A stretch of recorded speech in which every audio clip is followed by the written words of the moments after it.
Land எப்படின்னு பார்க்கலாம் அப்படின்னு கேட்டால், லேண்ட் அப்படிங்கிறது ஒரு ஹை ப்ரைட் அசட். ஸோ இது வச்சிருந்தாலே ஒரு பெரிய வேல்யூ இருக்குது அப்படிங்கிற மாதிரி ஒரு ஃபீலிங் இருக்கும்.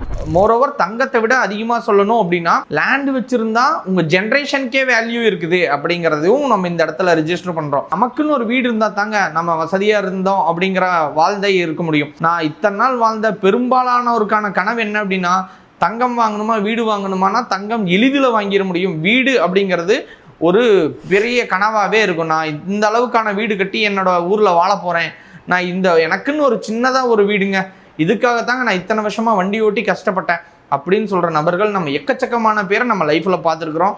நம்மளோட சுற்றுப்புறத்தில் இருக்கிற நம்ம அப்பா அம்மாக்களாக இருக்கட்டும், இல்லை நம்மளோட அண்ணன்களாக இருக்கட்டும், நம்மளோட தம்பிகளாக இருக்கட்டும், நம்மளோட அத்தை மாமாக்களாக இருக்கட்டும், இவங்க எல்லாருமே இந்த மாதிரி வசனங்கள் நிறைய சொல்லியிருப்பாங்க. நம்ம அதை கேட்டிருப்போம். அப்போ அப்படிங்கிறது வீடு அப்படிங்கிறது ஒரு ஹைப்ரைட் அசட் அப்படின்னு சொல்றதுல மாற்றுக்கிறதே கிடையாது. ஸோ இந்த தலைமுறை தாண்டி நிற்கக்கூடிய இடத்துல வீடு அப்படிங்கிறது இருக்குது.